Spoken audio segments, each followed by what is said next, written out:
bisa menerima hal seperti itu. Yaitu adalah, oh iya salah gua. Karena akhirnya apa? Gua nggak kepikiran kalau dia dapet klien bekas anak jalanan, anak tongkrongan, dia bikin berantem. Lu gila kali ya gitu kan? Masa lu mencetak foto untuk buku menu dan banner lain-lain lu pakai handphone?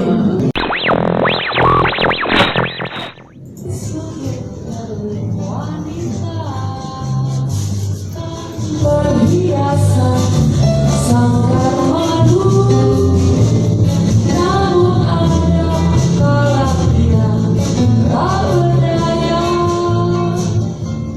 Terkubur di situ. Iya, balik lagi sama kita di kosan kopi-kopi santai sama aku Reni dan Mas Aryo. Kali ini kita kedatangan tamu yang seorang profesional yang sudah lama menggeluti dunia foto. Kita langsung aja kenalin Mas W.S. Pramono. Wah, siapa yang kenal W.S. Pramono? Mas, apa kabar Mas? Kabar baik Mbak, thank you loh atas waktunya. Sama-sama, aku juga terima kasih untuk waktunya. Jadi hari ini apa namanya pengen berbagi gitu kan ya Mas. Senang banget Mas Bram mau hadir gitu, kita berbagi sama teman-teman lainnya gitu kan. Dan siapapun yang senang sama dunia fotografi juga gitu kan, karena kalau orang yang udah mungkin pernah dengar Mas Bram gimana tapi nggak pernah tahu cerita di baliknya ya. Nah kayak gimana Mas perjuangannya itu kayak gimana gitu? Pahit-pahitnya gimana? Jalan hidup kali ya. Nah, awalnya akhirnya ke fotografi. Iya, diri ke fotografi. Sebuah profesi dan menjadi umum tuannya. Ya mungkin bicara hal ini kan pasti kita juga harus tahu juga bagaimana sebenarnya fotografi kan bisa dibilang tuh sebuah hobi kan awalnya kan, tapi bagaimana kita bisa menjadi sebuah profesi pasti tentu ada sebuah proses. Karena ada hobi yang sampai sekarang juga orang tetap hobi. Ada kalau saya hobi jadi profesi. Kalau saya mungkin latar belakangnya memang dari awal di lingkungan keluarga tuh memang sudah ada sebuah kecintaan pada fotografi ini dari mulai ayah memang hobi motret dari adiknya ayah juga hobi motret sampai punya studio di Jawa Tengah. Jadi karena lingkungan keluarga dulu yang setiap itu selalu ada kamera di depan kita dan selalu disuruh nyobain kamera macam-macam. Jadi itu kira hobi dan pada masa perkembangan sekitar setelah SMA gitu lingkungan saya kebetulan fotografer, beberapa orang jadi fotografer profesional, ada yang jadi jurnalis, ada yang jadi fotografer wedding lumayan top di Indonesia. Akhirnya di situ makin terpengaruh. Kayaknya enak banget ya kerja, nggak ada jamnya kayak gitu, udah dipikirkan. Terus akhirnya saya belajar bagaimana sih jadi profesi ini nanti akan jadi sebuah profesi yang serius. Akhirnya saya belajar dan saya orang nggak malu. Saya tipikal orang yang selalu nanya sama orang. Jadi kenapa lu bisa moto ini? Kenapa lu bisa begini? Saya orang tipikal gitu, kalau dicuekin bodo amat. Tapi kalau direspon saya senang banget. Akhirnya saya memberanikan diri jadi asisten fotografer. Akhirnya jadi asisten fotografer karena saya harus paham banget gimana sih kita harus masuk dunia itu kan nggak langsung dong. Mau jadi fotografer nggak bisa. Secara instan juga saya belajar jadi asisten fotografer, di situ mempelajari dan akhirnya berani membuat suatu keputusan, ya udah gue saatnya nih megang kamera. Ya, dan ternyata justru di situ hoki. Itu tahun berapa? Malu ya. Kalau secara jadi profesional udah 15 tahun. Di tahun ini udah 15 tahun secara profesional ya. Kalau hobi kan dari ya SMP udah megang kamera.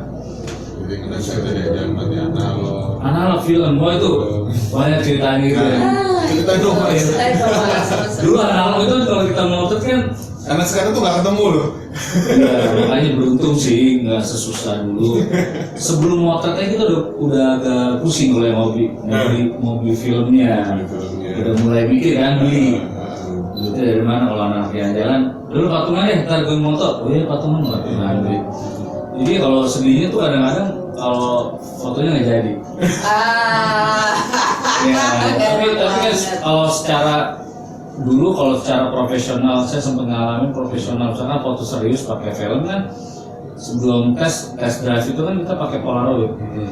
Jepret settingannya berapa nanti dilihat baru yang realnya film. Namun itu kan butuh biaya besar karena device-nya mahal. Jadi pengalaman yang nggak enak zamannya film ya itu saya foto tuh deg-degan. Iya. Padahal settingannya benar atau enggak, tapi kadang-kadang ada suatu hal yang di luar itu gitu. Entah nanti ada kebocoran di chambernya di ruang filmnya itu aja udah bikin rusak film. Jadi kadang-kadang pernah temen ada kita pulang dari Sukabumi itu temen karena nggak ngerti dia main buka-buka aja film. Makan semua. Jadi hal itu sih. Dan untungnya ketika kita sudah ngalamin masa analog itu ke digital, sense saya udah kuat.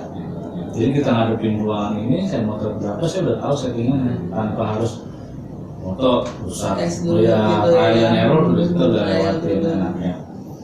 Itu sih dan akhirnya ya Jadi bukan sesuatu yang instan gitu kan ya, melalui proses yang panjang juga gitu kan. Bagi saya di dunia ini yang instan paling baik ya hanya mie instan. Sama kopi nggak? Iya. Hal-hal yang instan itu yang baik ya seperti itu. Makanan, minuman instan is okay. Karena orang benar-benar ingin cepat kan. Tapi kalau pekerjaan sebaiknya sih melewati beberapa proses.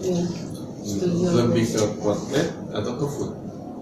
Wih gila, kalau bicara dua itu kembali lagi ke perjalanan saya. Dulu saya sama lah seperti fotografer lainnya, semua difoto. Semua difoto, pre-wed wedding semua ngerasain lah. Sampai ada orang meninggal saya foto. Tapi ada beberapa saat momentum bisa saya memilih dua hal itu. Kalau potret, perjalanan saya waktu itu saya dapat kerjaan salah satu perusahaan. Jadi ketika meeting itu nggak ada satupun yang mau ngambil portrait. Yang lain maunya fashion macam-macam ya, model-model gitu. Anak sekarang juga kayak gitu kan, senangnya foto yang cakep-cakep ya. Saya bilang saya portrait aja, akhirnya saya tugas sama keliling Indonesia waktu itu. Motret benar-benar hal yang paling susah yaitu hadapin motret orang. Contoh saya harus ke Palembang motret orang saya nggak kenal. Tapi saya harus meyakinkan dia, gue mau motor nih, boleh nggak begini-begini? Itu nggak semua orang mau diarahin. Orang itu punya mood. Kita bisa harus bukan hanya mengendalikan kamera, kita harus mengendalikan orang yang kita foto. Yang penting. Jadi bicara portrait itu, karena saya waktu itu udah pernah ngerasain juga motor iklan mobil macam-macam yang lightingnya susah banget, bisa gitu. Tapi kenapa bilang motor orang susah banget? Orang yang baik ya dengan foto yang baik ya. Kalau candid itu semua orang bisa. Tapi gimana untuk motret profile oleh kamera senyum itu susah banget. Apa yang mesti diperhatiin ketika portrait? Pertama sih kita harus tahu dulu orang yang kita foto siapa. Ya nanti saya Selasa besok kalau jadi motret salah satu CEO-nya dari Gojek. Jadi setelah tahu tugas saya tahu harus riset dulu orangnya siapa. Lihat orangnya tipikalnya begini, kita harus memahami. Karena kebetulan profesi saya kebanyakan portret orang-orang seperti itu, yang punya jabatan dan beberapa public figure dan lain-lain. Jadi ada beberapa hal yang harus kita riset, yaitu adalah kalau kayak mereka itu kan sering difoto nih, Mbak ya. Kayak nama kita nih, kita kan jarang difoto kan. Ketika kita riset misalkan siapa gitu, kan di Google kan foto-fotonya. Nah saya adalah mengambil ada caranya pertama, berarti orang sering difoto angle seperti ini. Sebagai referensi. Iya, senengnya referensi dulu. Habis itu dia orang sering banget moto seperti ini. Nah itu adalah hal yang nilai saya harus buat yang berbeda. Karena orang-orang seperti itu dia sering banget difoto orang. Tapi bagaimana dia bisa ingat sama saya? Nah itu saya mempunyai sebuah signatur yang beda. Makanya alhamdulillah repeat order. Oh Mas Pram aja dari. Jadi ada ciri khasnya. Ciri khas gitu. jadi saya buat sembarang motoran. Walaupun kalau bisa dibilang lihat website saya, semua orang bisa motret seperti saya. Tapi nggak semua orang bisa masuk ke lingkungan seperti saya untuk motret orang-orang seperti itu. Karena ada signatur yang saya punya, orang lain nggak punya. Gitu. Jadi potret itu seperti itu. Jadi saya suka kalau food tadi pertanyaannya. Saya awalnya ketika saya bekerja di majalah ya. Saya ini alumni majalah Kartini. Buset deh, zaman dulu. Iya, zaman dulu yang ketahuan ya. Saya motret makanan waktu belum ada sosmed, sedih banget ya. Itu yang di tengah ya. Iya. Biasanya menu. Apa banget? Itu andalan Ketahuan ibu-ibu. juga tuh gue. Itu andalan ibu-ibu seluruh Indonesia nungguin resep itu. Jadi saya belajar di situ. Ketika saya hobi kuliner, terus dapat kerjaan motor food itu udah anugerah. Gue suka kuliner, gue suruh motor makanan. Dan bedanya zaman kita dulu mbak, kalau waktu saya dulu motret tidak sembarangan motor kayak sekarang. Anak-anak sekarang kalau motret makanan, ya udah sekedar motor. Tapi kalau saya enggak, kita diminta untuk memahami makanan ini apa. Nah, itu tuh. Contohnya soto Banjar, ya, soto Betawi, kita harus tahu apa aja yang ada terdapat di dalam soto Betawi. Jadi biar tidak ada miss. Contohnya kok soto Betawi nggak ada empingnya? Kan ada emping kan? Ciri khas itu simpel loh. Khas banget. Jadi hal seperti itu kita harus paham. Kalau sekarang kan enggak. Kalau sekarang tipikal anak-anak motret makanan yang ada di depan mata di foto. Malah justru dipikirkan adalah propertinya. Iya. Kalau saya terbalik dari mereka, yang dipikirkan adalah makanan ini ingredientnya semuanya udah pas belum. Bahkan sampai sekarang masih banyak orang motret makanan secara simpel ya. Sendoknya udah salah. Kan beda loh sendok karena makan nasi sama sendok yang berkuah. Itu bentuknya beda. Kalau zaman saya dulu itu udah berharus diperhatikan. Karena saya kan bekerja di majalah. Majalah ketika habis itu kan nggak boleh salah. Jadi tidak boleh ada salah dari etika meja macam-macam. Itu yang saya merasa alhamdulillah banget. Gila gua dulu belajar enak banget. Motor ditemenin stylist, ahli gizi macam-macam. Jadi benar-benar begini ya mas ya terlalu. Jadi alhamdulillah sekarang saya punya sebuah kelebihan dibandingkan beberapa ahli gizi aja nemenin. Iya dulu kalau di majalah kita tuh dulu kita motret itu di dapur uji ya. Oke. Iya jadi ketika resep yang kita baca itu benar-benar diuji. Testing gitu. Kalau sekarang copy paste, editorial copy paste. Kalau dulu enggak mbak. Ketika motret benar-benar harus tahu estetikanya gitu, sendok di sebelah mana, garpu. Kalau sekarang kan banyak banget visual yang sekedar menampilkan makanan aja nih, tapi tidak ada sisi. Contohnya gini nih, kita moto soto Betawi, ya soto Betawi kan semua orang tahu lah kalau disebut kan, jadi yang secara general aja. Kadang orang kalau moto di frame itu yang nggak berhubungan sama soto Betawi ada. Seharusnya kan kita memvisualkan apa yang ada. Contohnya kalau ada irisan tomat, ya dikasih tomat di belakangnya sebagai background pelengkap. Ini harus semua dimasukin ke frame. Bahkan ada cangkir tela apa gitu. Dan kita tidak membuat sebuah visual yang menginformasikan. Kalau kita di majalah dulu adalah wajib banget fotografer memberikan sebuah visual yang bisa membuat orang paham tanpa membaca caption. Kalau sekarang kan enggak.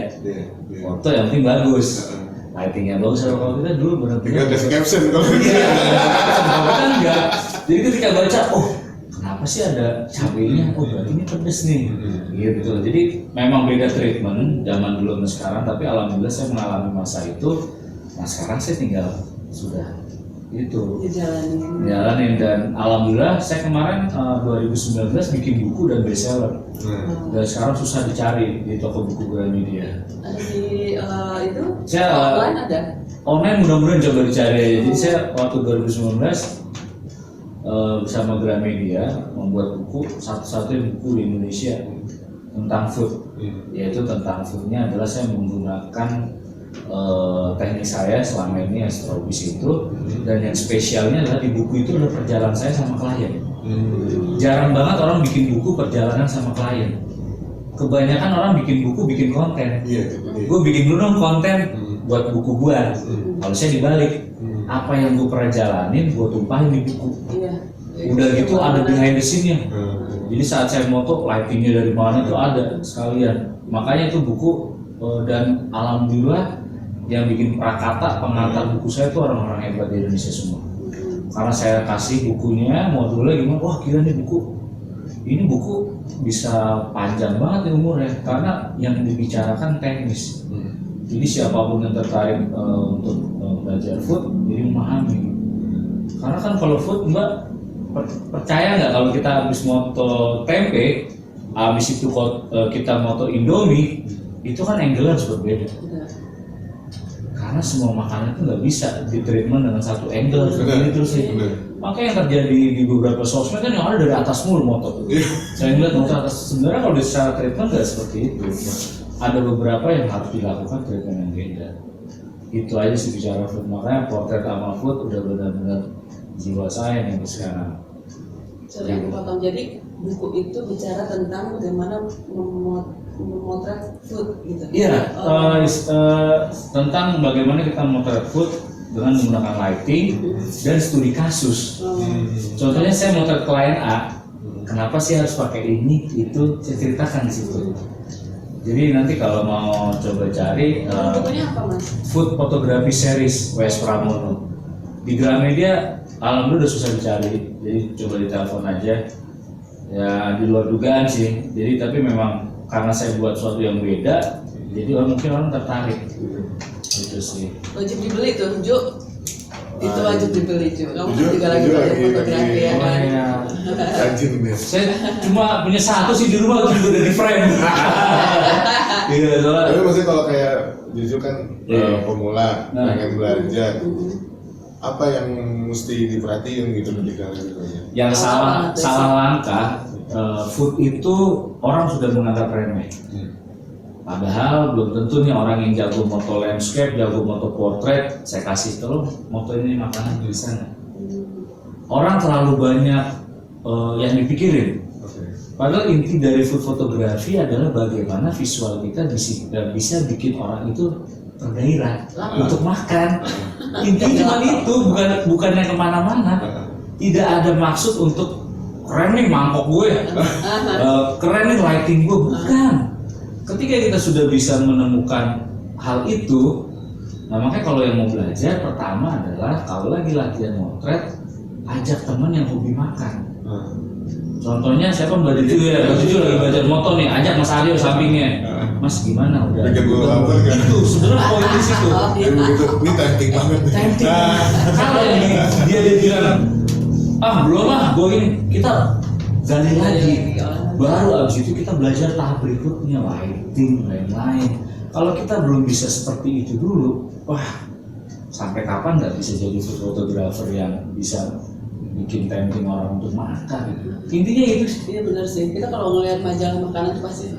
Langsung ngecas. Contoh aja ya, beberapa iklan-iklan makanan yang kita lihat di jalanan itu kan dipikirkan gimana supaya orang itu gue makan, pengen makan gitu. Nah jadi kalau mau belajar food fotografi sebaiknya belajar itu dulu. Carilah, saya rasa semua temen kita ada yang suka makan, pasti, ya kan? Tinggal calling, besok gue mau belajar foto makan, lu itu nggak tahu habis itu lu makan, pasti mau. Belajar gitu, gimana? Ini udah oke. Ketika udah oke, berarti saatnya kita menghafalin. Oh berarti posisinya begini nih, bikin orang tempting. Itu aja yang terjadi sekarang. Nggak belajar foto makan udah ribet, propertinya harus apa nih? Lightingnya gimana nih? Kameranya udah canggih belum nih? Ya itu yang jadi. misalnya malah temannya si makanan ini. Iya, jadi seperti itu. Kayak tadi Mas bilang kan, itu malah jadi ada teh. Misalnya. Iya, kita dipikirin. Aku baru beli cangkir baru nih harus masuk foto di frame. Jadi hal gitu. Jadi agak berbeda dengan treatment yang saya jalanin ya. Bukannya berarti bertentangan. Saya hanya menceritakan perjalanan saya dan sampai sekarang kalau lihat foto style makanan saya, foto makanan saya itu tidak pernah basa-basi. Jadi to the point. Makanan ini. Jadi memang sengaja yang harus kita kejar yaitu gimana orang lihat itu pengen makan. Jadi ketika di order klien, terus si restoran misalnya atau apa yang jual makanan sebenarnya kayak bisa dibikin. Iya. Wah ini kayaknya enak. Itu kan yang dicari ya sebenarnya. Justru itu adalah nilai saya bagaimana saya bisa mendapatkan kerjaan sama klien. Jadi saya selalu bilang, kebayang nggak lo kalau satu buku menu itu gue bikin foto yang bagus.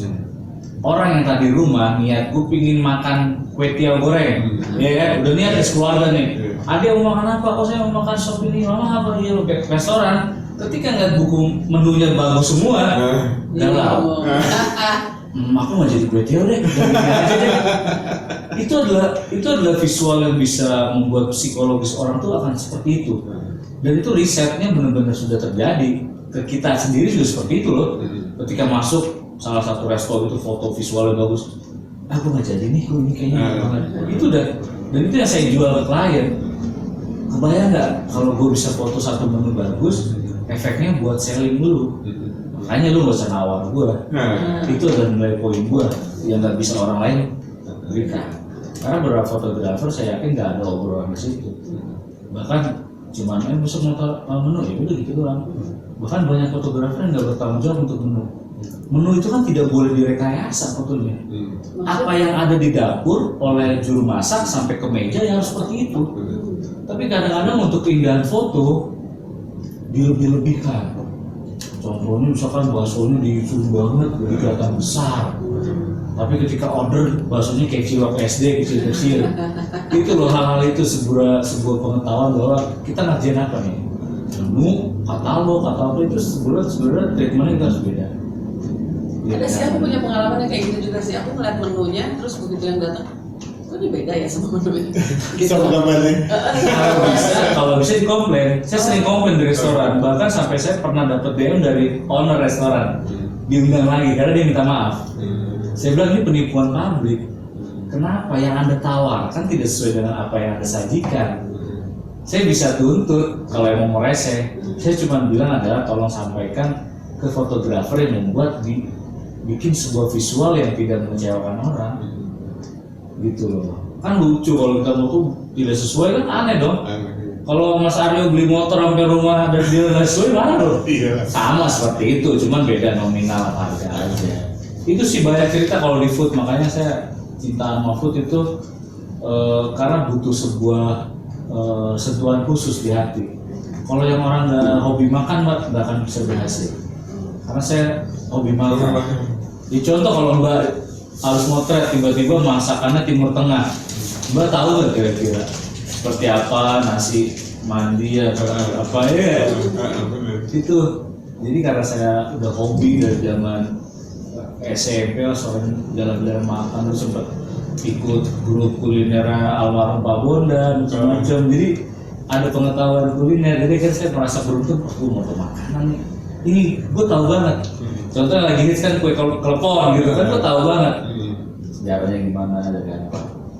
Itu sih. Nanti banget gitu. Bahkan kadang-kadang kan ada orang atau resto gitu yang bikin khas. Ibaratnya gini, bubur yang enak keras misalnya gitu ya. Kan jadi sebuah signature gitu ya. Apalagi kalau memang kliennya mau bikin ini jadi signature di tempatnya dia gitu.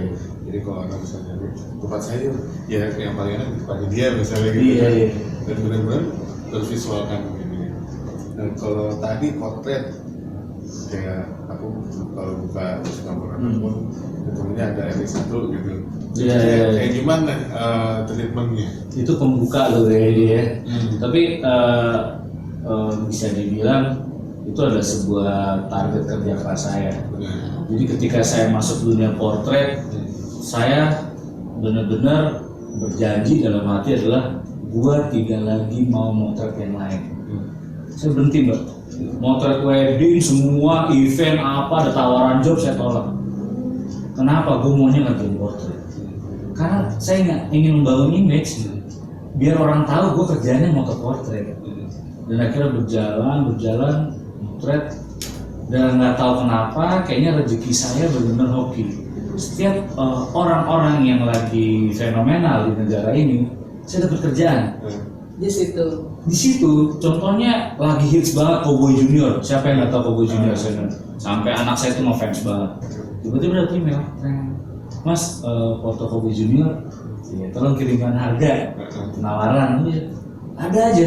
Akhirnya saya berhasil foto Cowboy Junior. Terus lagi fenomenal. Dari fenomenal lama yang baik sama enggak saya udah ngerasain. Sampai yang lagi top banget kasus korupsi saya foto juga. Jadi bener-bener nggak tahu orang lah jalan saya di situ. Dan pada akhirnya saya dapat assignment masalah moto Pak Jokowi dan Ibu di Solo Kediaman. Boleh nggak? Oh saya dalam waktu gila lagi ngetop-ngetopnya moto. Dan itu adalah yang bikin saya bisa masuk ke beberapa jajaran. Ketika portret itu kan sebenarnya ditanya, lu pernah moto siapa? Iya. Itu. Makanya itu target saya selama ini. Kalau saya tidak bisa memotret orang-orang yang tidak berpengaruh di negara ini, saya bukan siapa-siapa. Tapi dalam arti dibayar loh. Iya. Kalau foto yang gratisan, saya nggak tahu sebut banyak yang melakukan hal orang-orang atau sih gue foto tapi gratis. Saya tidak melakukan itu. Kenapa? Karena kita hidup di sebuah negara yang culture orang itu akan ngomong. Contohnya saya habis moto Mas Aryo nih, saya kasih gratis. Saya dapat klien A, Mbak Juju nih. Pasti dapat mulut. Iya dari ini. Kan kemarin gratis tuh moto itu. Nah saya tidak ingin membangun image seperti itu. Saya ingin orang yang menghubungi saya adalah orang-orang yang tahu saya dibayar berapa. Bukan lagi orang-orang yang bilang, Mas saya mau foto nih gratis, kan kemarin ketemu saya nggak mau. Dan akhirnya itu saya berhasil. Selama ini saya membuat pasar. Nah, jadi mungkin kalau banyak fotografer atau mungkin yang mengenal sekarang gitu yang dia belajar fotografi secara teknik dan lain gitu, tapi nggak belajar gimana cara jual. Iya. Jual dirinya, jual Karya. karyanya atau kemampuannya dia, skillnya dia gitu. Ya, kalau memang udah jadi fotografer profesional yaitu benar-benar profesinya, sebaiknya sih harus memahami dulu nih masalah seperti ini. Kayak saya adalah saya harus paham bagaimana kalau saya motret ada nilai jual. Terus bagaimana supaya publik tahu gue fotografer. Nah itu. Bagaimana lagi saya harus membuat orang tahu bahwa saya fotografer yang dibayar. Pertama jadi fotografer dulu, tapi mereka juga harus tahu gue bukan foto gratis. Ini adalah bidang gue. Nah, itu ya, kita harus membentuk sebuah tatanan ya. Pertama kita harus membrandingkan diri sendiri. Branding penting banget. Lalu kita memasarkan diri kita.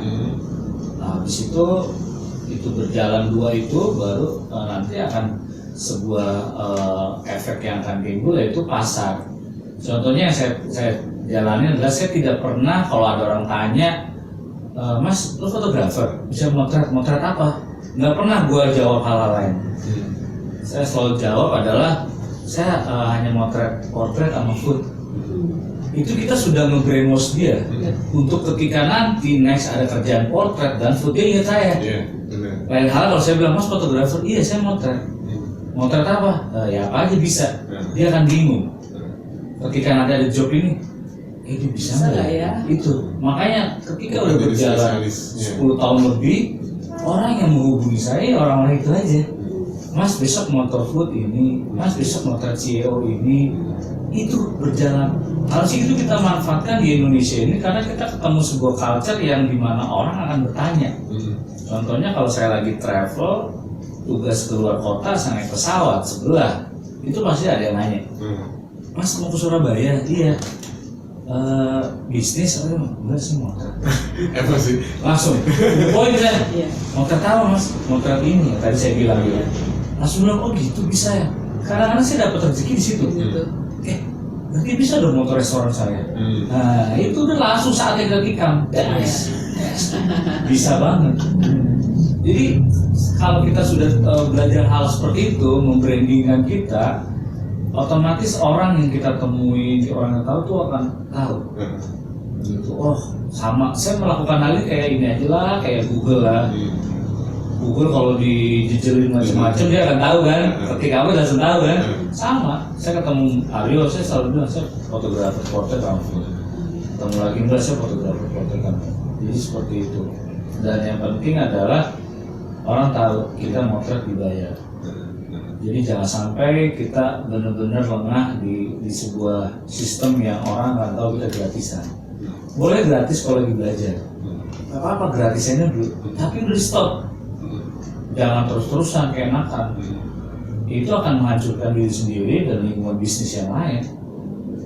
Enggak nih Mas, ada yang gini, dia gue fotografer gitu kan, terus dia gitu begitu ditanya, lu berapa harganya? Bingung. Loh, Itu dia. Itu kenapa tuh Mas? Nggak pede karena memang karyanya belum banyak atau misalnya belum gimana? Jadi kalau masuk ke wilayah profesional itu ada sebagian sebuah problematika. Kalau saya workshop itu saya jelaskan di bisnis fotografi. Jadi merasa tidak percaya diri, tidak tahu harus jual berapa. Sebenarnya kalau kita mau jual berapa, sama aja kalau kita jual retail. Contohnya saya main di food itu. Kalau ada orang tanya, saya udah tahu pasaran food berapa. Jadi sebut aja. Misalkan yang paling mahal 20 juta, yang paling murah 10 juta, saya tengah-tengahnya aja 15 juta. Nyebut aja. Sama kayak kita jualan fried chicken pinggir jalan dong, yang sana 7.000, sana 8.000, ya saya ambil sekian. Iya. Jangan pernah kalau ada orang tanya berapa fee-nya. Berapa ya? Nggak tahu deh. Jadi ada berapa? Itu yang kadang-kadang langsung sebenarnya kalau di dalam kehidupan ya, kita tidak akan tahu kapan rezeki kita akan ada. Saya suka nekat nggak kalau ketemu orang. Jadi pengalaman saya pernah motret portret. Itu saya ada salah satu dari orang Indonesia, nggak tahu itu dia siapa. Kita ketemu di Pacific Place. Saya ingat banget. Ngopi, ditanya Mas, foto gue berapa? Berapa ya? Gue juga bingung. Karena apa yang difoto cuma satu orang. Satu orang, satu baju, bingung. Berapa studio sini? Dia langsung buka omongan, 2,5 cukup nggak? Dalam hati 2,5 juta studio di gopek, 2 juta buat dulu lah, cuma kopi file satu baju. Nah, sejam, ini cukup deh, gue bilang. Yaudah gue DP 10 juta ya, ternyata yang 25 juta. Salah. Coba kalau gue sebut 2 juta langsung di cashin. Iya cashin. Gue bilang, nah 10 juta. Dia udah 10 juta, iya nanti selesainya gue kasih 15 lagi. Oh ya udah, deal deh. Udah gue baju lain aja loh. Jadi gue belajar udah gunakan kesempatan, siapa tahu itu ada rezeki lo. Dari situ gue belajar sampai sekarang gue kalau ketemu orang tidak pernah masih harga murah. Berapa? Sekian. Nanti dia akan nawar kalau nggak cocok. Ketika itu adalah kita membentuk pasar nih, yang enak nih. Jadi orang-orang yang menghubungi saya itu orang-orang yang tahu harus bayar sekian. Bukan lagi telepon, Mas bisa nggak 500.000? Nah itu, jadi saya mempelajari hal itu. Jadi yang kelemahan yang terjadi sekarang adalah belum apa-apa udah lemah nih. Ya, gue kasih berapa ya? Gue mau nggak ya? Ada 200 aja dah. Ternyata pekerjaannya berat, banyak revisi. Akhirnya nyesel sendiri. Akhirnya sosmed. Kalau lu tahu ini gue cuma dibayar 200.000 motor, asal dari kita. Salah sendiri. Nggak, terus ada gini Mas, misalnya taruh harga pasaran gitu kan, mahal banget. Karya lu mana? Gitu kan? Nah, itu ada ya orang tanya gitu tuh. Semua orang di itu memang seperti itu, minta portfolio kita. Portfolionya apa sih? Tapi saya bukan portfolio sebagai penentu saya. Contoh saya dibayar sehari 30 juta gitu untuk potret. Tapi dari 30 juta itu apa yang saya berikan terlihat itu 30 juta. Contoh saya datang dengan tim yang lengkap banyak, peralatan saya yang profesional banyak. Saya treatment dia, cara motret, cara apa, sampai nanti proses setelah motret ada apa, itu sudah saya manage. Jadi ketika orang mau sama saya, oh benar pantas 30 juta gitu loh. Jadi jangan hanya kita ngasih harga mahal terus dia akan berpikir 30 juta gini doang, ini sama aja saudara gue mau 5 juta gitu loh. Nanti yang saya lakukan treatment itu, makanya alhamdulillah ketika saya nyebut berapa, gue kalau keluar rumah 10 juta. Lu manggil gue untuk datang, nggak ngapa-ngapain 10 juta. Nah ketika gue datang, banyak yang gue berikan. Sebelum motret gue bikinin treatment, pemotretannya nanti akan kayak gimana, bikinin PowerPoint-nya. Jadi nggak langsung besok motret tanggal 1 ya kita ketemu langsung, nggak ada. Ada sebuah proses sebelum, before, dan after. kayak kita beli kendaraan, ada sales nawarin mobilnya warna apa, ini oke, datang ke dealer cocok beli kan, habis itu kita dilayanin, servisnya gratis, sama seperti itu. Makanya saya belajar tentang cara menjual diri dalam arti positif, ya, jual negatif mah gampang. Jadi gitu Mbak, jadi Mbak untuk mudah-mudahan bisa ngasih wawasan bagi yang selama ini suka mandek, kok dibayar segini doang ya, coba pelajarin hal itu deh. Gitu. Dan kalau misalnya pengen ngebangun brandnya, Iya, gitu kan. bangun brand mungkin banget. Nama, dulu nama saya bukan Mes Pramono dijual, saya punya nama. Itu yang ngasih saran saya untuk berubah nama salah seorang pemimpin perusahaan, tetap lah saya nggak perlu sebut nanti ini anak ini. Ketika waktu motret datang, Mas, saya waktu kemarin bilang foto sama siapa, sama Mas ini, saya tuh bingung namanya karena nama kamu tuh sama sama orang-orang, jadi dia bingung. Ini besok yang moto gue siapa nih, peran yang mana nih? Akhirnya dia bilang, emang nama kamu siapa sih? Lahir ini nih, itu namanya bagus. Pakai nama itu, karena ternyata di Indonesia nama depannya Wes cuma saya dan Mas Wes Rendra. Iya.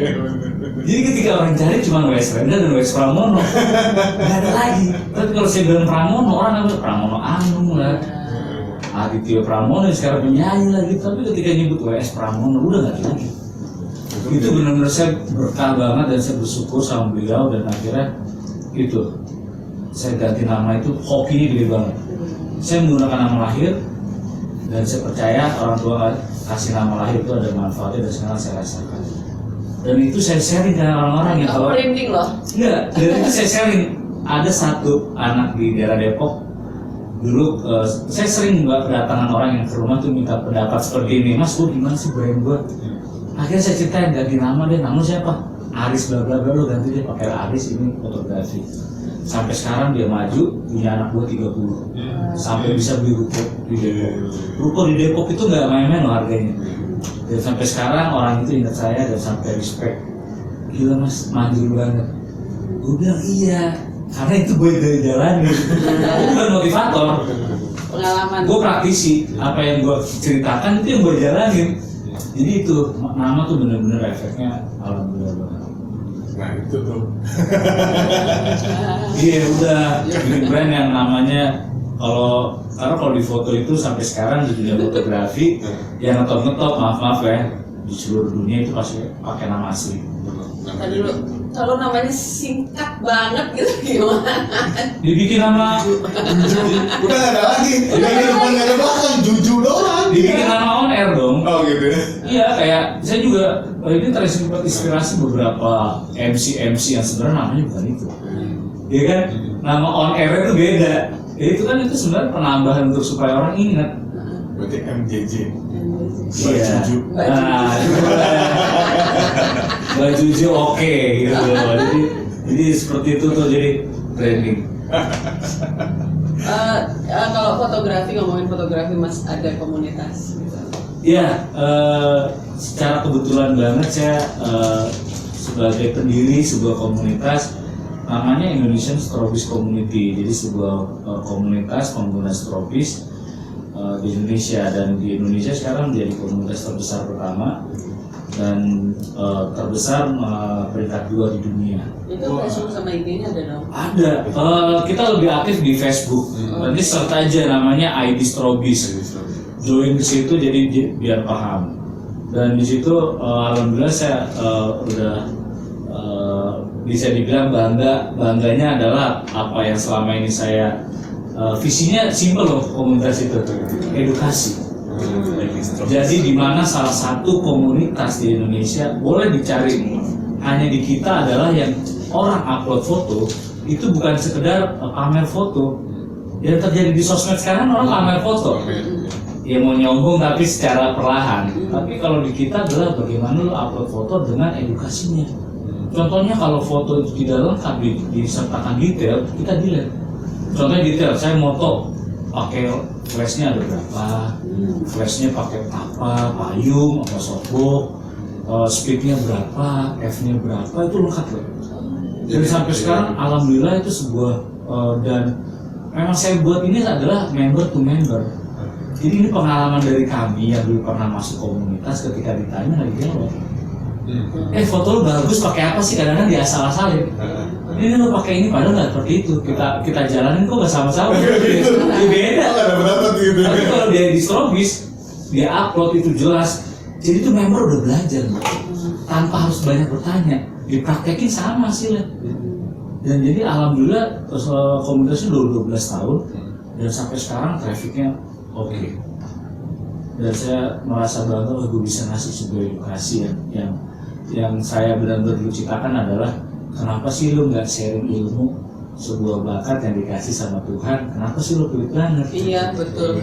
Karena seni ini adalah suatu hal yang tentang rasa, bukan tentang alat. Alat ini kita semua bisa beli loh, kamera Mas Aryo bisa beli yang puluhan juta, gue juga bisa beli kayak dia. Tapi ketika rasa, nggak bisa. Case-nya Mas Aryo nggak bisa dibeli sama gue. Itu bisa jelaskan ke orang-orang, jangan takut untuk berbagi. Dengan berbagi kita akan dianggap orang sebagai orang yang memberikan inspirasi. Dan itu adalah yang saya udah rasakan nih. Teman saya banyak di Indonesia. Soalnya kan ada yang gini, merasa misalnya temennya merasa profesional, terus ada yang si temennya ini, lo kok kemarin di komplain lah gitu, kemarin modelnya begini sih, gini, karena ini punya referensi, cuman mungkin duduk aja gitu ya, tapi mungkin ketemu sekian tahun kemudian dia baru ngerti apa yang dilakukan sama yang ini, baru dia dari kemana? Maksudnya belum begitu. Kenapa baru sekarang? Misalnya gitu ya. Kadang-kadang kan terjadi ya. Iya benar. Itu salah satu status Facebook saya terbaru. Jadi ada orang kritik saya, udah gitu sampai inbox bela-belain. Untuk kritik hasil foto saya udah saya upload. Saya tuh kalau upload foto kebanyakan foto kerjaan mas. Saya jarang banget foto iseng-iseng buat konten upload, enggak, saya jarang. Alhamdulillah saya ada aja kerjaan atau. Nah saya upload kerjaan, saya juga bilang sama orang ketika saya workshop, kalau lu motret untuk klien udah oke, lo upload, ada orang komplain, jadi pikirin. Itu urusan lo sama klien. Itu haters aja. Kalau orang yang komplain dia tidak mengerti bagaimana menghadapi klien seperti itu. Kalau lu jadi fotografer profesional, dibayar ya lu ikutin klien. Kecuali lu seorang maestro lukis ya. Gue pengen dilukis lu karena gaya lu kayak begini. Tapi kalau foto kan image, visual, gimana lu bisa sesuai dengan klien. Contohnya gue harus foto, kalau lu foto kopi gue, kalau gue nggak suka fotokopi yang kayak begini, jangan. Kemarin baru seperti itu, status Facebook saya terbaru itu lumayan rame. Jadi saya ngasih inspirasi sama teman-teman adalah kalau kita sudah ada hubungan dibayar oleh klien dan klien udah oke dengan fotonya kita upload, banyak yang keberatan jadi dipikirin. Kliennya juga orang klien udah oke. Kan kita kan mengikuti selera klien bukan seleranya netizen. Netizen cuma bisa bilang itu kan selera dia, gitu loh. Jadi akhirnya komennya lumayan rame. Gitu apa yang bilang, itu yang komen nggak tahu apa kali ya. Saya bilang itulah saya dulu dari dulu sampai sekarang tetap blog profile. Saya tidak, ya itu penting banget. Tapi kalau misalnya ada klien, kadang ada klien yang pokoknya dia minta difotoin, tapi secara awam dia tidak begitu mengerti teknisnya, kan? Ada edukasinya dulu. Jadi saya punya sebuah treatment namanya pin-pinbo, pintar-pintar bodoh. Saya ingat tuh, pintar-pintar bodoh. Kita harus tahu kapan saat kita pintar, kita harus tahu saat kita bodoh. Jadi ketika pintar tuh kapan sih? Ketika menghadapi klien yang tidak tahu apa-apa. Itu saatnya kita harus pintar. Wah, jangan gitu Pak, ini lebih baik karena begini biar pintar. Klien akan bilang gila nih, fotografer pintar banget. Ada saatnya kita harus bodoh. Ketika ketemu kliennya pintar dan kita benar-benar nggak tahu apa-apa tentang itu. Misalkan kliennya bilang, kalau begini nanti produk saya orang nggak akan lihat. Wah gila. Gue rasa gitu, pintar juga ya, detail banget ya. Lalu cuma beda angle sekian, tapi ini pintar banget. Di situ gue merasa bodoh. Ya itu dalam arti, iya Pak, benar juga Pak. Makanya kalian respect terus sama gue. Gue tidak pernah memperdebatkan sesuatu hal yang harusnya masih berdebat.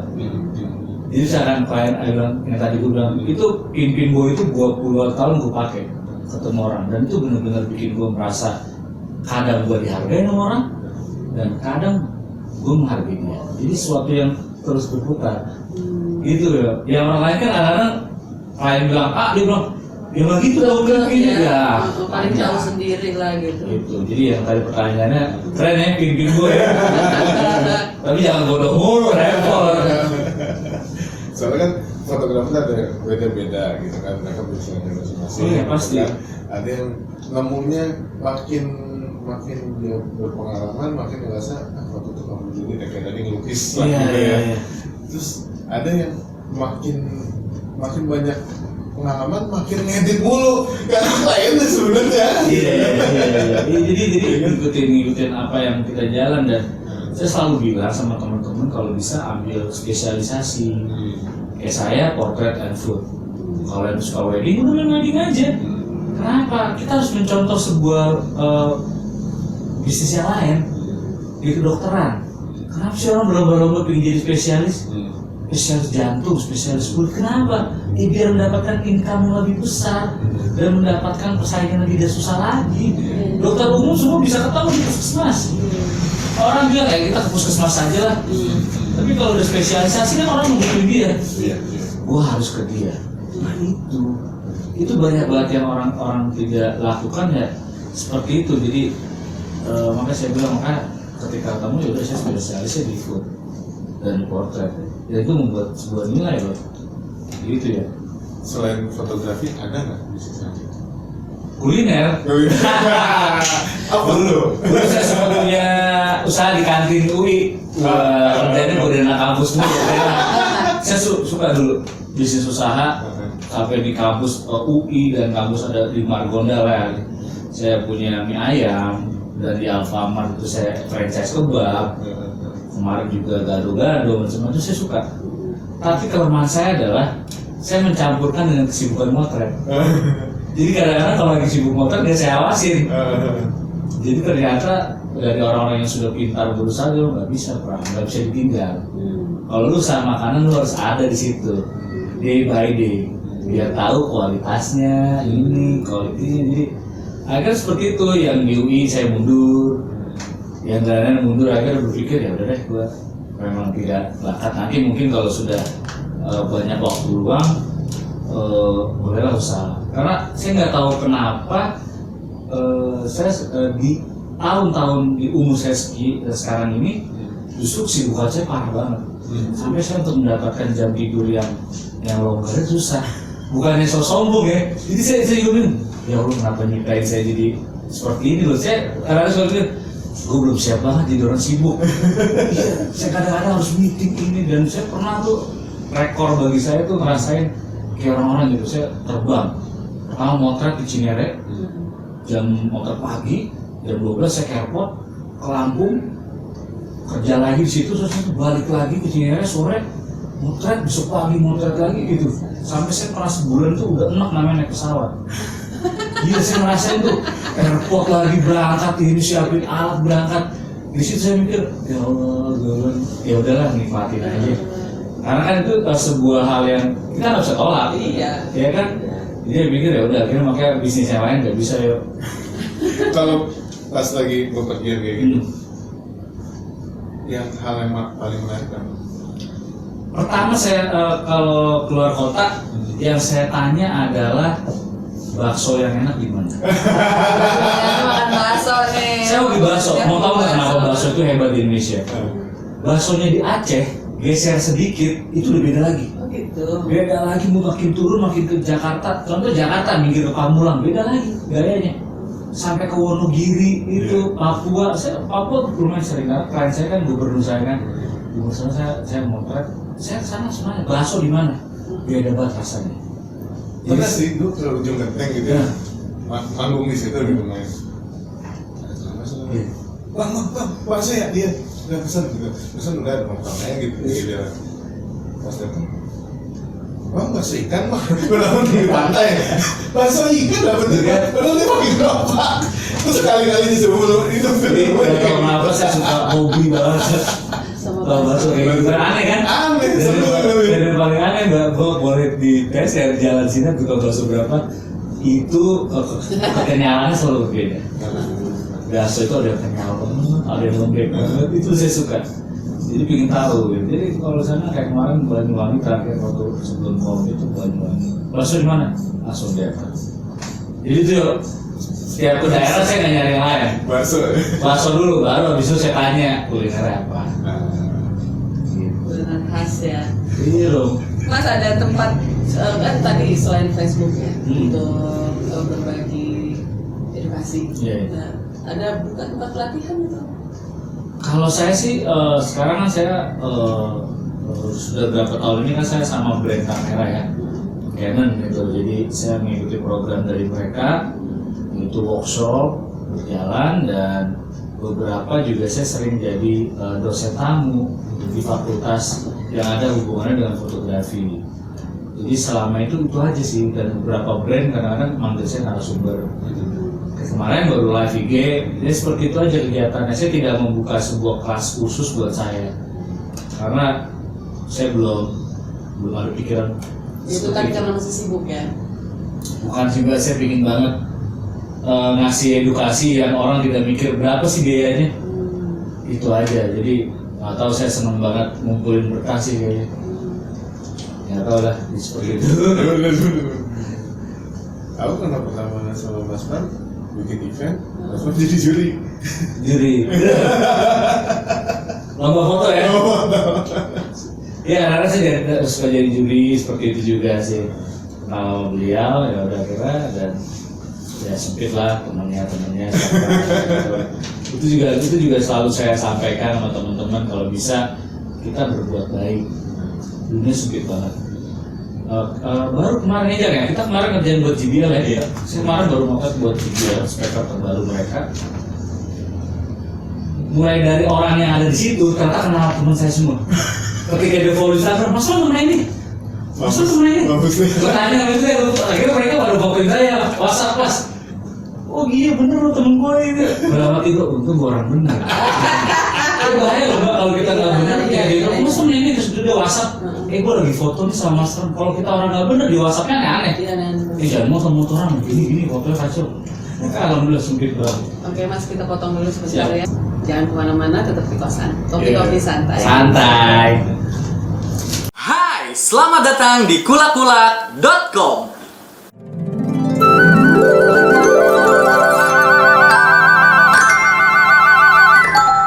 Kali ini aku ingin mengenalkan sebuah produk botol penyimpanan ASI dari VitaFlow. Nah, botol penyimpanan ASI ini selain untuk menyimpan ASI bisa juga digunakan sebagai botol susu atau DOT untuk baby. Nah, harganya hanya 85.000 saja di kulakulak.com. Sekarang kita cek yuk, harga di toko sebelum berapa sih? Berikut adalah harga di toko merah, toko hijau, dan juga toko orange. Sudah tahu kan kenapa kita harus belanja di kulakulak.com?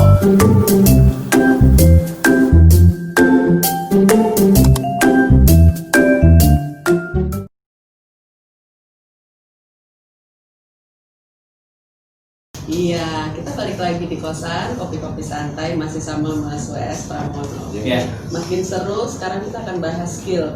Tapi sebelum kita bahas, kayaknya nggak boleh kering, ya. Kita kasih minum. Mas, tadi nggak ngopi ya? Jadi aku kasih air putih Iya, aja. saya tidak ngopi, air putih aja. Teh enggak? Teh juga enggak. Teh juga enggak. Teh kecuali lagi di depan gak ada air putih ya teh baru. Jo, Jo. Wah, mana nih Mbak Cucu nih? Gitu ya. Jo, bisa tolong kopi dong sama air putih Jo, Mas Pram. Mas Pramono. Wah, itu apa itu? Kopi susu juragan. Kopi susu juragan. Wih, segini. Tapi ini dalam bentuk tester ya. Sebenarnya gelas gede kayak gelas Sebenarnya gitu. gelasnya jumbo. Iya. Gitu. Sebetulnya kalau yang suka minum kopi pasti dikasih. Tapi Iya. tester. Oh iya, waduh. Silakan. Kopi. Mas Pramnya mana Jo?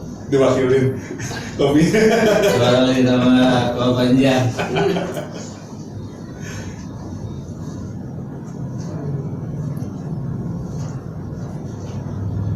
Waduh, besar sendiri kelasnya. Iya. Guys, thank you ya. Thank you. Yuk, boleh udah beres? Udah dong. Udah uasnya ya, udah beres ya. Ujian udah beres. Gimana kuliahnya? Kita nggak syuting kalau dia nggak beres sebelum uas soalnya. Terus tunggu dia uas. Oh, iya. Soalnya udah Palanya bagus. mumet. Penting dong mas. Iya. Gitu. Jadi tadi kalau mau nanya kuliahnya di Unpam Mas. Unpam. Bang, Wah, saya dulu ada Intel Insight bikin acara di situ loh 2019 tentang inspirasi. Salah satunya saya sebagai ini dibicarain. Jadi waktu 2019 saya keliling Indonesia ke kampus bersama Intel Insight itu untuk sharing tentang profesi fotografer. Nggak ketemu ya? Nah, aku tuh bilang sama Mana dia ini? dia kan kuliah ambil manajemen, gitu kan, maksudnya belajar memanage. Aku Iya. bilang, nih di sini tuh ada studio foto, Iya. belajar manage-nya, Iya. gitu kan, belajar memanage seorang fotografer gimana tuh, gitu loh misalnya. Harus belajar nanti sama manajer saya. Nah itu, Mbak Cika harusnya tadi hadir, cuman nggak bisa. nah Harus belajar. kapan-kapan diundang lagi. Dia bikin saya sibuk ya. Luar biasa berarti. Soalnya kan banyak fotografer butuh di manage juga, Penting, ya kan. penting banget. Nah, kayak aku bilang sama dia, tapi itu berarti motret juga. Setelah itu lu belajar memanage seorang fotografer, ini nggak? Saya kagum sama manajernya. Satu, manajer The Beatles. Saya bisa bikin orang itu. Dua aja deh. Yang sekarang adalah manajernya Justin Bieber. Nah, Hebat loh. Dari Justin anak-anak sampai dia dewasa, followernya bukan makin turun. Walaupun dia udah married tetap aja eksis dan lagunya billboard terus. Itu kan manajernya. Nah itu saya makanya kalau dia manage teman saya tuh. Jadi juga benar. Oke, lanjut. Bahaya nih kalau udah ngomong sebuah hubungan. Kayak ngomongin soal skill Mas tadi kan gimana sih caranya supaya jadi seorang fotografer yang memang skillnya baik Iya. gitu. Jadi enggak cuma bicara melulu di hasil akhir. Iya. Misalnya kliennya oke gitu ya. Hmm. Tapi kita mempersembahkan karya kita memang itu yang terbaik. Iya. Gitu sehingga klien benar-benar puas. Benar. Gitu. Tanpa harus ada misalnya editannya banyak lah gitu atau gimana. Betul ya. Paling saya ngasih info adalah ketika ada dua jalur nih, hobi dan profesional. Kita di mana? Kalau aku di hobi aja, skillnya nggak usah terlalu gila-gilaan deh. Karena tidak akan ada orang yang akan menjudge foto kita. Paling netizen iseng-iseng aja lah, foto kenapa begitu, bodo amat, gua hobi, ya hobi gua begitu. Tapi ketika kita memilih jalur yang profesional, itu saatnya kita melangkah udah harus dibarengin sama skill. Kita nggak boleh nekat, karena ada beberapa hal situasi yang tidak bisa diselesaikan dengan nekat. Jadi skill, aku mau jadi fotografer berarti skill harus dipahami nih. Cara motretnya gimana, mengatur cahaya, shadow, harus tahu. Karena ada beberapa tipikal klien nanti di perjalanan, yang saya sering banyak temuin klien yang suka ngetes. Sekarang habis motret, terus dia bilang, Mas, yang ini bisa nggak shadow-nya jangan ini dong, ini begini simple. Ketika kita nggak bisa ngatasin, nanti diedit itu udah di mindset klien dong, ya cuma segitu doang loh, gitu. Karena di perjalanan ada suatu hal yang seperti itu. Jadi makanya saya selalu bilang, lo bekalin dengan skill.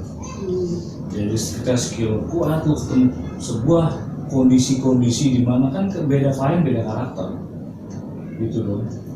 Ya contohnya ini saya dulu nggak kepikiran, tapi ketika dapat klien itu saya kepikiran. Dapat klien sebuah minuman bersoda ya, dia cuma bilang, tolong warna minuman gua jangan seperti kopi, jangan seperti teh. Kok itu kan kalau lo lihat antara kopi sama teh, bener loh. Itu ngatur lightingnya benar-benar. Karena jangan seperti kopi, jangan seperti teh. itu harus pas banget, mulai dari warna, intensitas cahaya, jadi saya ngadepin gila ini klien detail banget ya. Karena kalau lihat kopi itu kan gelap dikit kayak kopi jauh kan, terang dikit kayak teh. Padahal dia nggak seperti itu kan, tengah-tengah itu. Tapi itu sebagai contoh skill penting banget.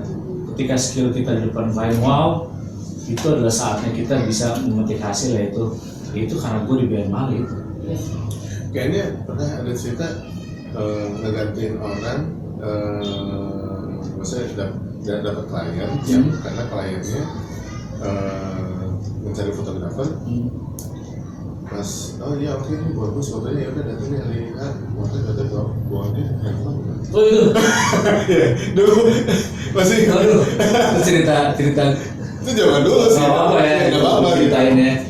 Jadi saya terbang ke sebuah kota besar di Indonesia untuk mereshoot foto ulang yang mereka sudah lakukan. Jadi kita harus ke restoran besar di kota itu dan klien kita tuh orang Jerman. Jadi ketika sampai di sana meeting sama klien untuk besok motret, terus sudah finish, oke. Terus saya tanya sama staffnya, ini kita foto baru, enggak mas, ini reshoot, kemarin kita udah foto. Lah kenapa foto ulang? Ntar tunggu bapak pergi saya ceritain. Oke dong, udah pergi diceritain mas. Gini ceritanya, wah kayak film horor gue bilang. Akhirnya cerita, dulu bosnya itu ngeliat di Instagram. Di Instagram itu adalah semua orang bebas menulis saya fotografer, food photographer it's okay. Tapi kita nggak tahu sebuah moral obligasinya ketika dia kerja apakah sebagai food photographer atau bukan. Kita nggak tahu kan sebagai klien kan. Klien itu hire udah cocok buat foto-fotonya, datang diterbangkan ke kota itu, ketika motret disediain semua stylishnya beberapa juta habis. Ketika kliennya bilang, kok lo nggak siapin peralatan lo buat motret?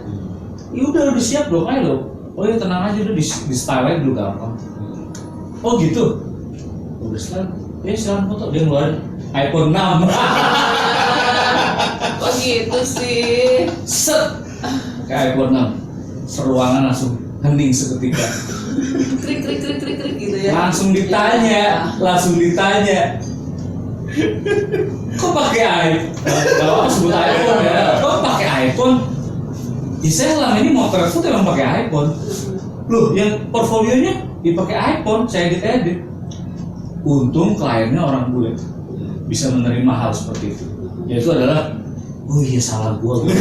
Karena akhirnya apa? Gua nggak kepikiran kalau dia dapet klien bekas anak jalanan, anak tongkrongan, dia bikin berantem. Lu gila kali ya gitu kan? Masa lu mencetak foto untuk buku menu dan banner lain-lain lu pakai handphone? Gitu. Jadi hal seperti itu kejadian yang pernah saya lakukan. Saya dalam hati bilang gokil kali begitu. Habis waktu itu langsung cerita gitu. Itu gua habis sekarang gua nggak lupa, dan sebuah hal yang antara konyol dan nekat. Tapi kejadian. Jadi yang sangat disayangkan antara nekat dan berani itu beda tipis sebenarnya. Kalau nekat itu lu berani, tapi lu nggak punya skill. Tapi kalau lu berani, itu adalah lu punya skill. Nah yang terjadi sama sekarang tuh banyak nekat aja ambil order, tapi gue nggak tahu kayak gimana tuh itu. Makanya ya hal-hal seperti itu, gue punya sebuah signatur yang berbeda gitu loh. Ketika gue mau dealing sama orang, gue juga beda caranya. Kalau lu jadi klien tadi gimana perasaan lu? Udah terbangin pakai pesawat, PP, lu sewain stylist mahal, macam-macam. Saat motret ya lo harapkan sebuah kamera yang terkini, keluarin handphone dong. Dengan bangga itu gue edit gitu.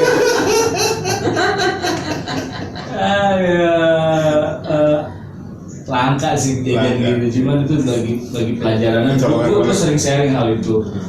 Jadi sebaiknya kalau lo memang gratis di sosmed nulis fotografer, tapi lo sebaiknya sudah bertanggung jawab dengan hal itu. Iya, itu penting banget. Ya, Lo nggak kecelek. Bener, dan terus selalu banget mementingkan itu. Kayak kemarin gue live itu satu gue singgung adalah kalau bisa menjadi fotografer yang bertanggung jawab akan hasil. Jadi yang terjadi sekarang ini motret lagi. Kadang-kadang foto fotonya delete. Kenapa? Karena nggak bagus. Kadang-kadang moto tuh, nah kita harus usap. Kalau gua nggak, sebelum ngecek itu gua udah pikirin, apakah ini udah benar atau belum nih? Oh masih kurang nih, baru tuh jepret. Hasilnya juga kan akan semakin baik. Dan puas ya, sebenarnya ngerjainnya juga puas, Nah, bukan jadi- hanya kliennya. Yang banyak di orang sepelekan itu menjadi fotografer yang bertanggung jawab. Kalau ngomongin skill mas, itu kan nggak instan, Iya. gitu kan? Cuman mie instan aja Iya. ya, sama kopi instan. Benar, yang paling enak. Instan gitu kan. Sekarang kalau ngomongin skill, untuk apalagi untuk dijadikan sebuah profesi, itu berapa tahun mas? Mas dulu waktu mau memutuskan untuk jadi ngambil fotografi untuk sebagai profesi itu kan 15 tahun ya iya sekarang. dari 2005 ya berarti ya. Sebelumnya itu berapa tahun tuh? Berarti kan latihan tuh. Oh bukan, jadi gini, triknya adalah makanya tadi saya sebutkan ambil spesialisasi. Jadi kita hanya mempelajari hal itu. Iya. Kalau kita tidak mengambil spesialisasi, kita akan terbeban dengan sebuah banyak hal, apalagi dengan tren. Tren ini nggak bisa habis loh. Tren fotografi ini hidup terus. Kayak kemarin trennya tonnya ke Koreaan. Kita harus belajar lagi Koreaan. Habis ini tren ini kita belajar lagi, nggak bisa habis. Tapi ketika kita belajar di sebuah spesialisasi yang kita perlu update di bidang itu, contohnya saya khusus di food, berarti saya harus tahu lensa untuk food apa sih yang terbaru. Hanya itu aja. Jadi untuk belajar lebih singkat dan kita tidak membuang waktu untuk hal-hal lain yang tidak akan kita gunakan. Itu loh. Jadi sebetulnya bisa dipersingkat dengan tahu gitu ya. Tahu. Arahnya mau mana? Benar, kebutuhan kita. Kebutuhannya apa? Makanya kalau peralatan saya cuma 2 itu aja, untuk potret dan untuk food. Saya nggak punya peralatan untuk moto landscape, moto yang lain saya nggak punya karena bukan bidang saya. Makanya kadang-kadang kalau saya keliling lalu ke Indonesia kemana, Maluku kemana ke Ambon, view-nya indah, cakep, saya di cottage yang pinggir pantai. Saya nggak kayak orang-orang bukan tripod, kamera saya enggak. Saya cukup nikmatin pakai handphone, tek. Karena itu bukan passion saya. Saya tipikal orang yang udah. Tapi ketika lu motret profil, potret di pinggir pantai, baru saya bela-belain. Kalau perlu lampu ada di pantai. Gitu bedanya itu aja sih. Jadi perdalam skill untuk sesuai dengan jalur yang kita pilih. Iya. Supaya nggak terlalu panjang juga, supaya nggak kemana-mana juga. Mahal loh alat-alat fotografi. Wah, iya pasti. Iya. Mahal bingit. Iya. Terus mas, kalau tadi mungkin sekilas-sekilas sudah ada lewat-lewat pesan atau trik gitu untuk newbie ya, orang yang baru mau terjun ke dunia fotografi. Sekarang minta diulang dong. Apa sih sebetulnya pesan? Ini mas kan udah termasuk yang legend gitu di dunia fotografi. Kasih pesan untuk orang newbie. Pokoknya sih kalau yang lagi senang motret, cobalah untuk motret semua genre. Motret ada bayi lahiran foto, ada temen ulang tahun foto, belajar. Kenapa? Ketika kita sudah motret semua hal, coba tanya ke hati masing-masing mana yang kita suka. Itu dulu. Semua pasti kalau saya tanya dia pasti bilang, gue suka moto model mas, kayak depan saya tuh itu. Dia nggak bisa moto yang lain. Tapi ketika dia suruh moto model, cewek jago, instingnya bermain. Berarti itu kan hal yang dia masuk ke hati. Baru ketika sudah ada hati yang memilih itu saatnya lo harus fokus di situ. Tinggalkan yang lain. Itu. Jadi yang tadi Mbak bilang lebih udah foto aja semua dulu. Pilih yang disukai. Jadi sepanjang masih galau, Iya. terus aja dulu, cari Terus aja dulu ya. foto iya. Motret yang penting nggak usah minder dengan peralatan. Kadang hal yang terjadi sekarang banyak banget remaja sekarang tuh minder sama peralatan. Kadang-kadang ada yang terbaru nggak mampu beli, malas motret. Jangan. Kadang-kadang saya sampaikan gini, kamu coba buka Google, cari The Beatles, cari The Rolling Stone, kamu cek itu tahun berapa? Kok bisa sih fotonya keren-keren tahun segitu? Peralatannya apa coba? Kalau kamu cari di pasar baru, kamera itu lagi 200.000, 300.000 sekarang. Tapi waktu itu dia bisa motret bagus-bagus. Coba apa yang berpengaruh? Siapa yang megang alat itu? Jadi alangkah baiknya nggak usah minder. Perdalam dengan apa yang kita punya nih, bakatnya. Kita udah bisa dengan motret kamera yang biasa aja, ketika punya rezeki orang tua ngasih ini beli kamera 50 juta. Udah kebayang dong, berarti hasilnya akan lebih Baik. gitu. Sebuah logika yang kadang-kadang saya sampaikan ke teman-teman. Karena kalau mikirin teknologi kan akan ada terus. Iya. Nggak ada yang bisa menolak teknologi. Dan sekarang pertanyaannya, apakah dompet kita akan bisa Ikut terus. ikut terus? Kamera mahal loh, Iya. sampai ada kamera kan ratusan juta gitu. Makanya itu sih yang bikin supaya orang jadi semangat ya itu. Bener tapi kan Aryo senang musik kan? Iya. Tahu kan The Beatles kan, foto-foto hebat kan tahun 9. Iya. Iya kalau dipikir cuma modal kamera, lensa, sama film udah keren-keren gitu. Dan apa sampai sekarang masih Justru itu yang bikin mereka royalty yang kuat kan, karena itu foto-foto masih dipakai kan. Kalau tadi aku pengen informasiin kalau misalnya ada yang mau jadi apa namanya berteman di Facebooknya Mas W.S. Pramono itu di ID Strobis. Oh itu di komunitas saya kalau mau belajar di komunitas ID Strobis, search aja di Facebook group. Kalau mau lihat daily activity saya di Instagram aja di W.S. Pramono. Di Instagram itu saya selalu memperlihatkan apa yang saya lakukan. Kayak kemarin saya moto GBL itu ada behind the scene-nya. Jadi bisa belajar melalui sosmed saya. Jadi gitu. Kalau mau nanya is okay, asal nanyanya berhubungan dengan yang apa saya jalani. Terus kalau misalnya ada yang pengen aku pengen ada event foto atau misalnya ada project gitu, kontaknya ke cari di email. Bisa, udah DM aja, nanti saya infoin Oke, ya. tim saya yang ngurusin jadwal. Oh iya Mas, kalau lagi ini misalnya ngedit juga sendiri ya, maksudnya hasil post pro-nya juga. Kebetulan karena portrait itu sebuah kerjaan yang sangat personal, dengan yang difoto itu kan personal saya hubungannya kan. Mereka mempercayakannya terlalu personal, udah lu aja ngedit. Ya, oke. Sambil dengerin musik kan? Pasti loh. Pasti. Musik. Apa yang paling genre musik apa yang paling suka? Yang kalau saya lagi santai banget, saya suka pop jazz. Yes. Pop jazz gitu. Kalau lagi udah mulai editan invoice udah cair, saya naikin sedikit tuh. Musiknya beat, BPM-nya yang udah mulai duk. Saya suka banget ya, kayak Marshmello, terus Alesso yang dance gitulah. Metal udah nggak berkurang, saya udah nggak nyetel metal. Oh, gitu. Ngeri ngeditnya. Karena musik kan bikin kita berpengaruh. Iya. Jadi buru-buru bawaannya. Jadi saya dengar dua itu aja, pop jazz sama dance musik gitu. Dan ini Kita cover lagu. Ini kan jazz. Saya suka banget. Makanya saya punya speaker jadi sesuaikan. Gila ya. Spesifik banget ya.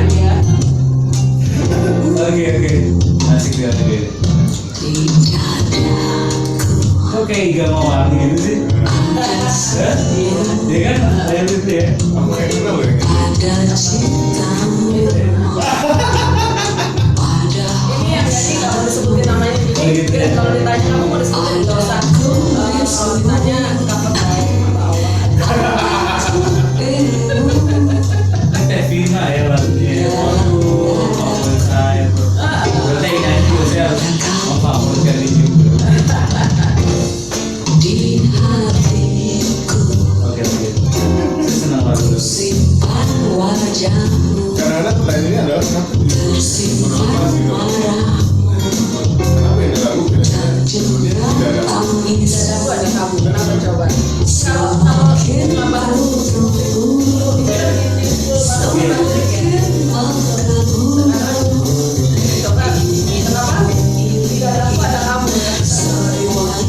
Karena ketika kita senang sama orang, cuma cuma tidak ada kita simpan. Kalau lo suka sama orang di situ, kalau lo nggak suka sama orang di otak, taruh pikiran. Ini bener banget nih orang, bersih banget nih orang. Jadi pikiran. Benci banget ada di lutut lo, silakan tendang gitu.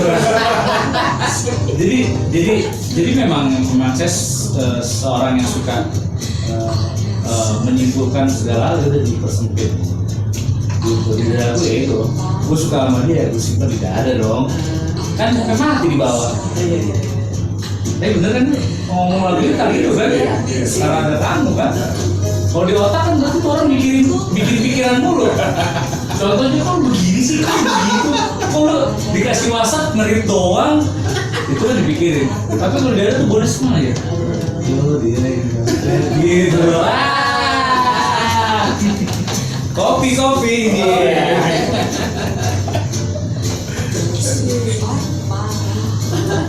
Soalnya oke. Baik. Terima kasih mas. Tapi itu nggak bagus. Enggak, aku katanya yang nyanyi itu karena dia hanya suka nyanyi, nggak bisa nyanyi. Sebetulnya gitu. Gak tahu potensinya sebenarnya.